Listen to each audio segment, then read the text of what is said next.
শান্ত, একটু শান্ত হও।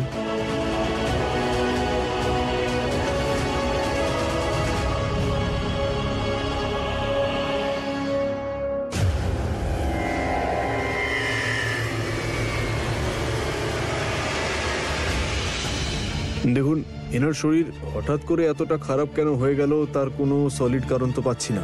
যদিও এখন নিয়ে একটু ভালো আছেন, কিন্তু আই উইল সাজেস্ট ইউ, যে ডাক্তার এনার মেডিকেল হিস্ট্রিটা জানেন, আপনারা এনার জন্য ওনাকেই ডাকুন। এখন কোনো ওষুধ দেওয়াই ঠিক হবে না। জানি না কোন ওষুধ এখন কিভাবে রিয়াক্ট করবে।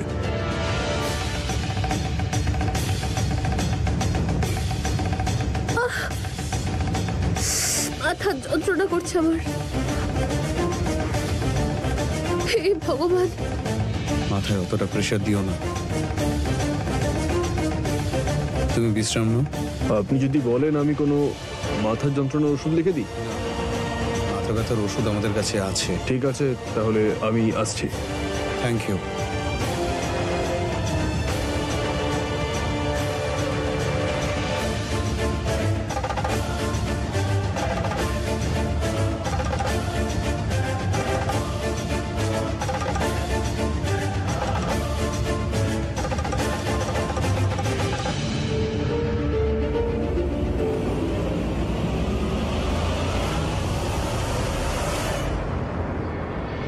আমি বুঝতে পারছি যে তারা আসার পরে আমার ওর সঙ্গে সময় কাটাতে হচ্ছে, যেটা তোমার পছন্দ হচ্ছে না, কিন্তু তার মানে এই নয় যে তুমি ওকে সবকিছুর জন্যই দায়ী করো।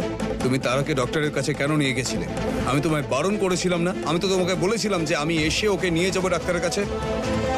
ভাগ্যিস আমি তখন ফোনে ছিলাম আর সময় মতো এখানে চলে এসেছি। তুমি আমার ফেরার অপেক্ষা কেন করলে না? শোভনবাবু, তারা দিদির শরীরটা খুব খারাপ করছিল, দিদি শ্বাসও নিতে পারছিল না, আর আমাকে বারবার বলছিল যে আমি ডাক্তারের কাছে নিয়ে যাই, আর না হলে কিছু একটা খারাপ হয়ে যাবে। আর সেই সময় আমার এটাই ঠিক মনে হয়েছিল যে ওনাকে যদি ডাক্তারের কাছে নিয়ে গেলে। ভুল। তুমি খুব ভালো করে জানো যখনই তারার এরকম অবস্থা হয় একমাত্র আমি সামলাতে পারি, আর কেউ ওকে সামলাতে পারে না সেইভাবে। তবুও তুমি এত বড় রিস্ক নিলে, কারোর আঘাত লাগতে পারতো, অ্যাক্সিডেন্ট হতে পারতো, এতটা বেপরোয়া কি করে হতে পারো তুমি? শোভনবাবু, আমার কথাটাও তো শুনুন। গাড়িটা দাঁড়িয়ে ছিল, তারা দিদি ভেতরে ছিল, জানি না হঠাৎ কি হলো, গাড়িটা এমনি এমনি চলতে শুরু করলো। ভুল। তুমি আবার এটা বলো না যে তারাই গাড়িটা চালাচ্ছিল। তোমার কি মনে হয়েছে তুমি ডক্টরের কাছ থেকে ওকে ফিরিয়ে আনলে আমরা তারপর ঘুরতে যেতে পারবো আরাম করে? এটা ঠিক নয়।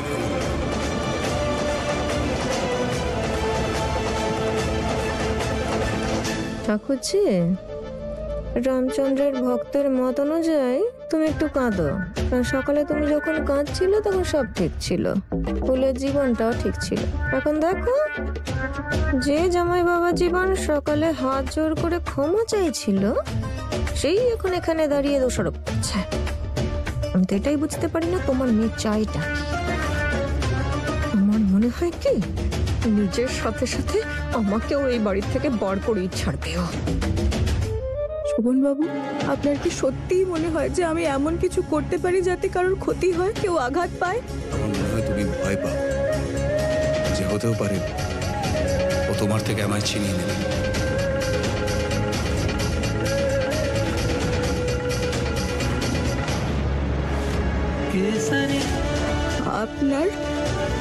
আপনার সত্যিই এমন মনে হয় যে কেউ আমাদের সম্পর্কের মাঝে আসতে পারে?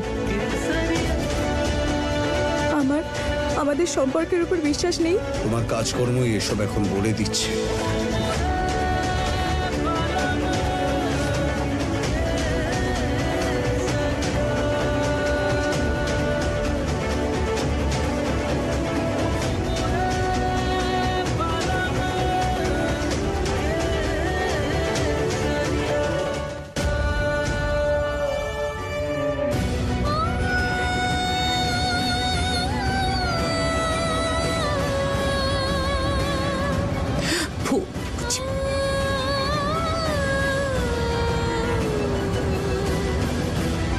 এটা সঠিক সময় নয় ওর সাথে কথা বলার।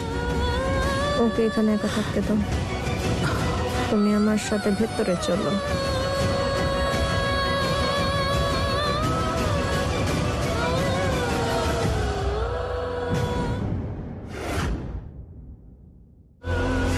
এইবার জমেছে। যেমনটা ভেবেছিলাম একদম তেমনটাই হচ্ছে। ঠিক এইভাবে ছোট ছোট ভুল বোঝাবুঝি দিয়ে ওদের মধ্যে দূরত্ব সৃষ্টি করতে হবে, যে দূরত্বটা মেটানো ওদের পক্ষে অসম্ভব হবে।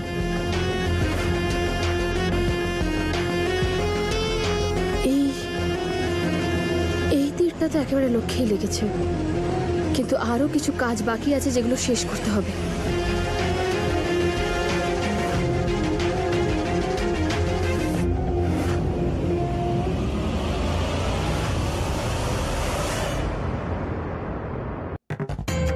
হে দেবী মা, কেন এই সমস্ত বিপদের সময় আমি এরকম ভেসে যাই?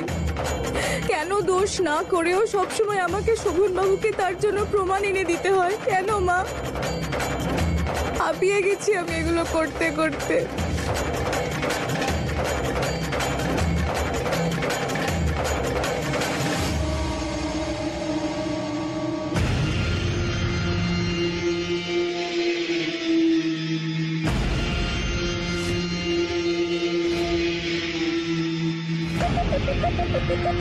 আমার বোন শ্যামা নিজের উপর সব অপবাদ নিয়ে নিয়েছে। এবার শুধু আপনি আপনার দেওয়া কথা রাখুন। আপনি আমাদের টাকাটা দিয়ে দিন, আমরা এখান থেকে দূরে কোনো অন্য শহরে চলে যাব। কারণ আমাকে যদি এখানের কেউ দেখে ফেলে, আমাকেও তাহলে জেলে পাঠিয়ে দেবে।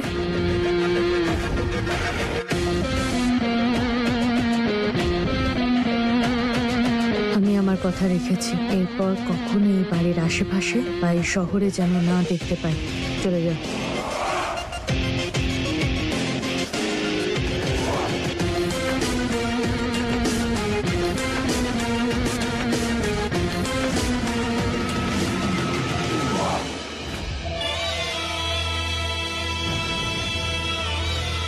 আরে কারেন্ট চলে গেল কেন?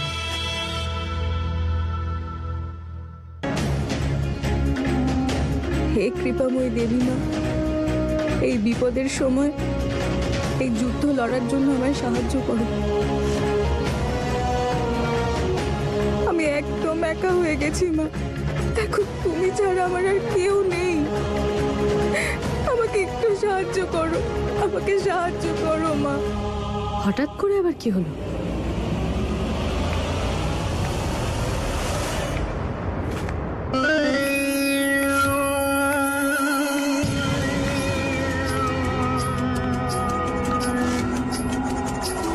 কি ব্যাপার ছোট মা, আপনি তো আমাকে বিপদ থেকে বাঁচাচ্ছেন